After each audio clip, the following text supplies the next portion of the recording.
여러분 안녕하세요. 동글동글 동화나라입니다. 오늘도 동화 들으시면서 편안한 시간 되시기 바랍니다. 떡자루와 돈자루. 옛날보다 더 오랜 옛날 돈 많은 부자가 살았어요. 구두쇠였던 부자는 돈 모으는 것을 낙으로 삼았지요.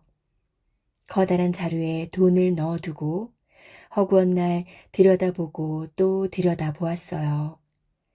입만 열면 돈, 돈. 눈만 뜨면 돈자루, 내 돈자루. 행여 누가 훔쳐갈세라 잘 때도 꼭 돈자루를 베고 잤답니다. 자나깨나 돈밖에 몰랐지요. 부자는 한 푼이라도 더 모으려고 야단이었어요. 글쎄, 머슴이 먹는 밥도 아까워서 밥 대신 떡을 주었지 뭐예요. 떡이 밥보다 더 맛있다고요? 떡도 떡 나름이죠. 고소한 콩고물을 묻힌 쫀득쫀득한 인절미라면 또 몰라요. 물론 꿀물이 좌알좌알 흐르는 꿀떡도 아니었어요. 먹다 남은 강냉이 가루로 만든 떡이었거든요. 그것을 많이나 주었겠나요?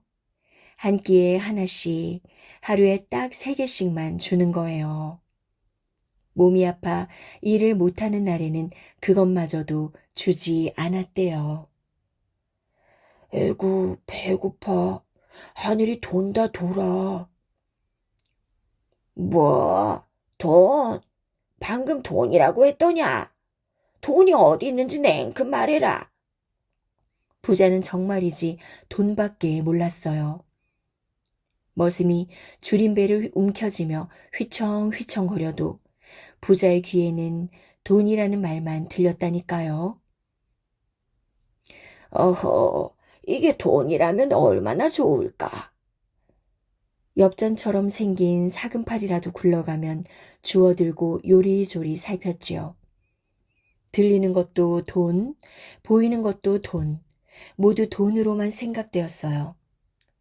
반면에 머슴은 늘 배가 고팠지요. 하루 3끼를 강냉이 떡으로 때웠으니 그럴 수밖에요.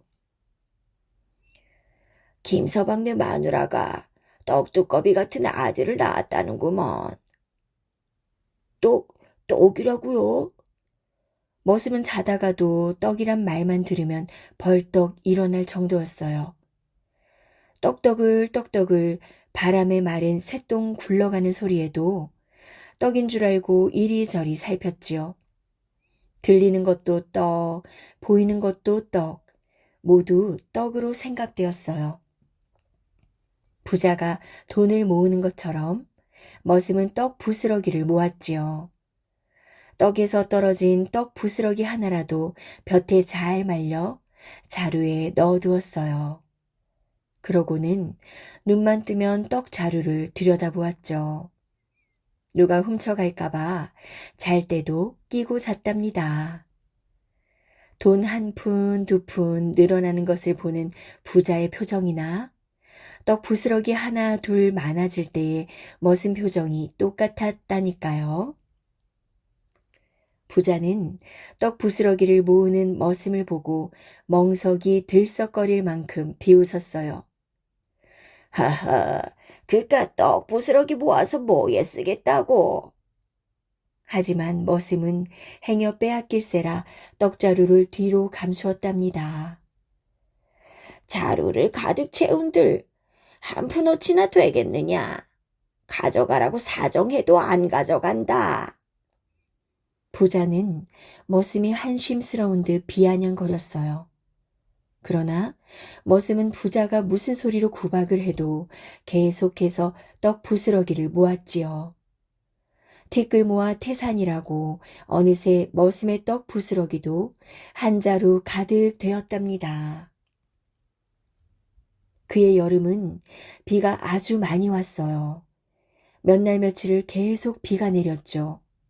보슬보슬 내리는 보슬비도 아니고 살포시 내리는 색시비도 아니었어요. 장대처럼 굵고 거센 장대비가 쫙쫙 내렸답니다. 처음에는 해마다 이맘때면 내리는 비려니 생각했지요. 그런데 많이 와도 이만저만 오는 게 아니었어요. 하늘에 구멍이라도 뻥 뚫렸나 보구먼. 사람들은 하늘을 쳐다보며 비가 먹기를 기다렸지요. 비는 한 달 하고도 이래가 지나도록 계속 퍼부었어요. 논밭이 물에 잠기더니 길과 집까지 잠기기 시작했지요. 이러다 물에 빠져 죽겠어. 마을 사람들은 물을 피해 산 꼭대기로 피난을 가기로 했어요. 사람들은 저마다 제일 귀한 것을 짊어지고 산 꼭대기를 향해 걸어갔답니다. 부자와 머슴도 사람들을 따라 산 꼭대기로 피난을 갔어요. 당연히 부자는 돈자루를, 머슴은 떡자루를 짊어지고 갔겠지요. 저런 어리석은 놈이 있나? 아무 쓰잘데없는 떡 부스러기를 저리 끙끙대며 가져가다니. 부자는 머슴을 보고 혀를 찼어요. 그러나 머슴은 부자가 그러거나 말거나 떡자루를 짊어지고 갔지요. 산꼭대기에 도착하자 부자는 나무 밑에 있는 넓적한 바위에 자리를 잡았어요.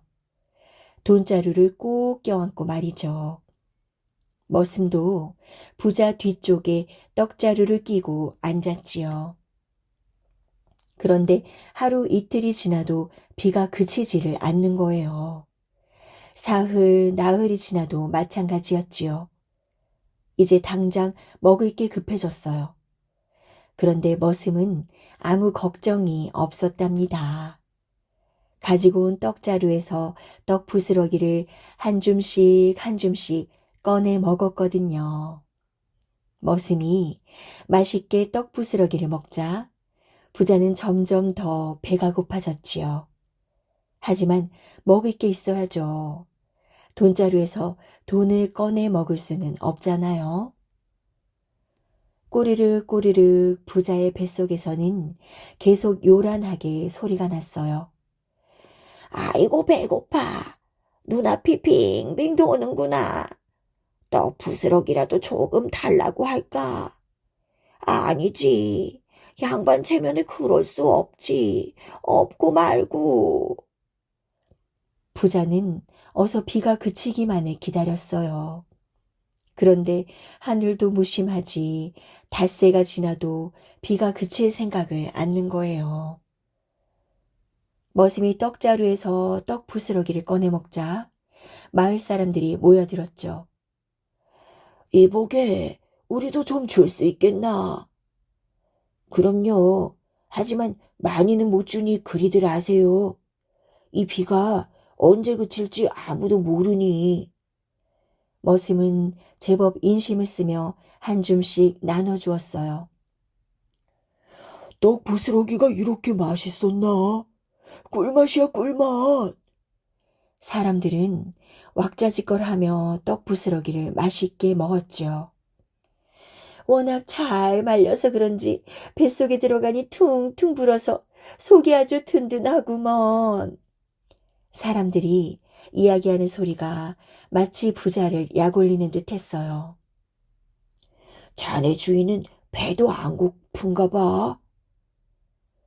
돈자루만 들여다봐도 배가 부를 텐데요 뭐. 하긴 그렇겠구먼. 머슴이랑 마을 사람들은 부자를 두고 쑥덕쑥덕 쏙닥쏙닥 입방아까지 찧었어요. 떡자루를 꼭 끼고 자게나. 맞아. 이럴 때는 돈자루 도둑은 없어도 떡자루 도둑은 있기 마련이라네. 사람들은 부자의 돈자루를 힐끗힐끗 쳐다보면서 말했죠. 머슴이 떡 부스러기를 자루에서 꺼내면 부자는 자기도 모르게 입을 벌렸어요. 행여 주인이라고 조금 줄까 싶었던 거죠. 그러나 머슴은 떡 부스러기를 자기 입속에 쏙 집어넣지 뭐예요. 부자는 침을 꼴깍꼴깍 삼키다 더 이상은 참을 수가 없었던지 결국 웃음을 해실해실 흘리며 머슴에게 말했답니다. 나도 한 줌만 다오. 그랬더니만 머슴이 눈을 휘둥그레 뜨면서 이렇게 말하는 게 아니겠어요? 양반 나리들도 이런 걸 다 잡수십니까? 이런 건 천한 것들이나 먹는 줄 알았는데요. 그러고는 혼자만 냠냠 먹는 거예요. 양반이라고 못 먹는 것이 있겠느냐? 그러지 말고 조금만 다오.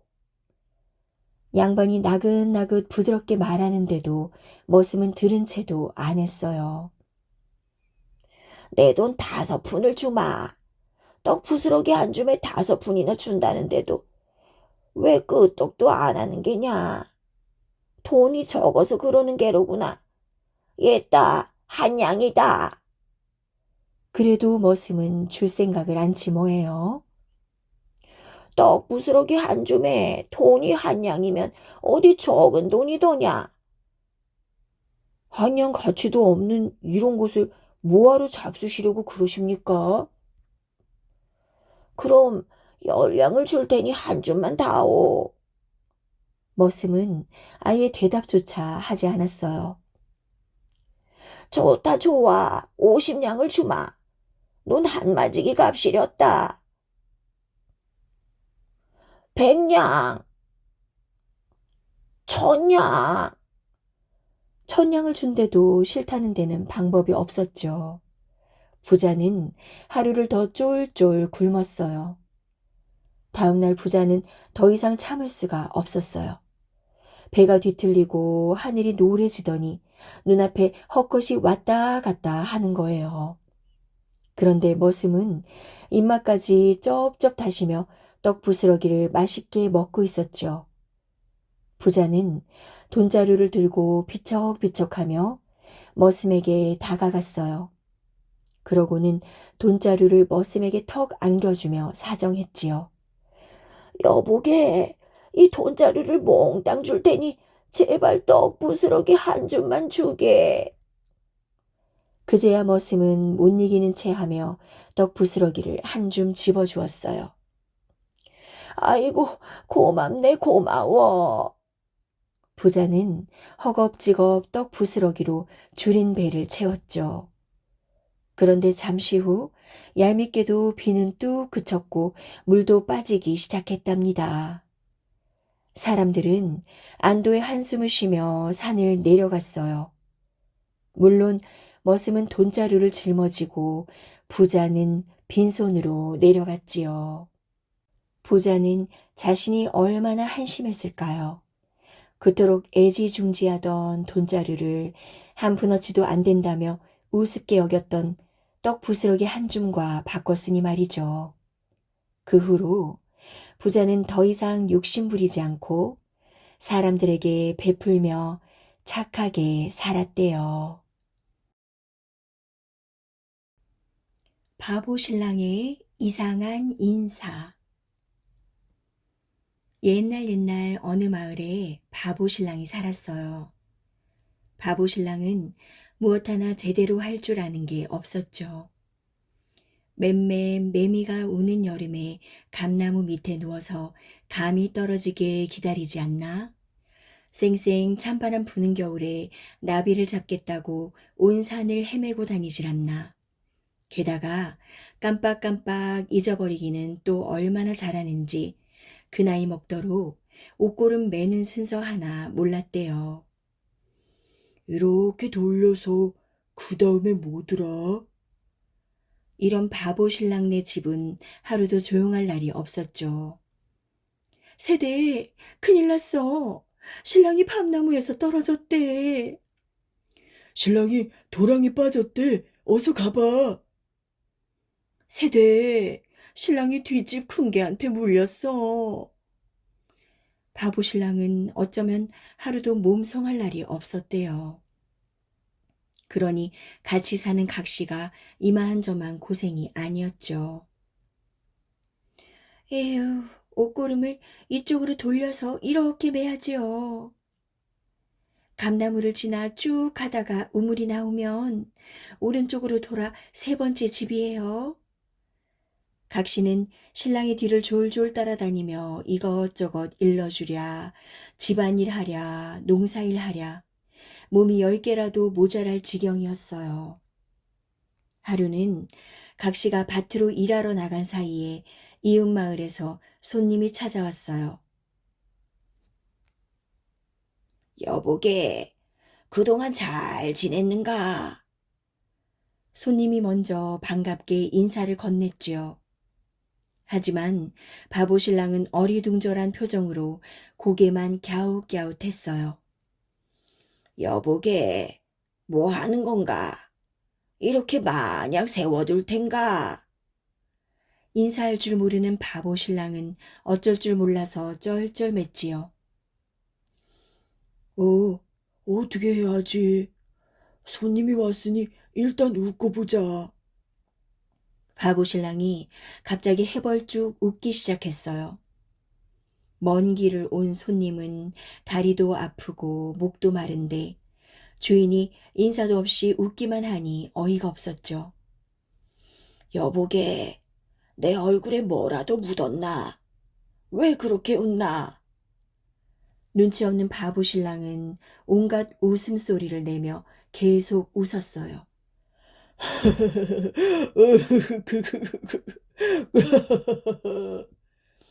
이런 무례한 사람 같으니라고.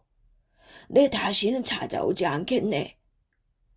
결국 손님은 왕왕 소리치며 화를 내고는 가버렸죠. 그 후로 바보 신랑은 인사도 안 하는 예의 없는 사람이라고 온 동네에 소문이 났어요. 각 씨는 안 되겠다 싶었죠. 서방님, 이른 아침 각 씨가 신랑을 앉혀놓고 말을 꺼냈어요. 각 씨야, 왜 그래? 아무것도 모르는 신랑은 그저 싱글벙글 웃었지요.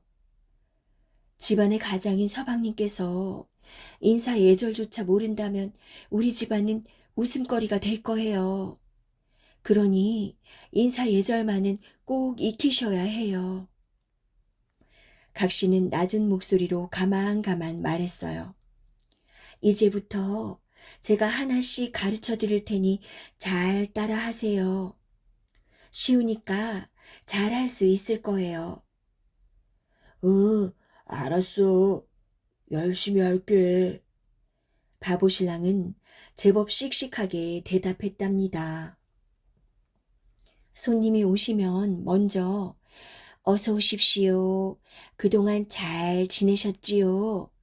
하고 인사를 하세요. 어서 오십시오.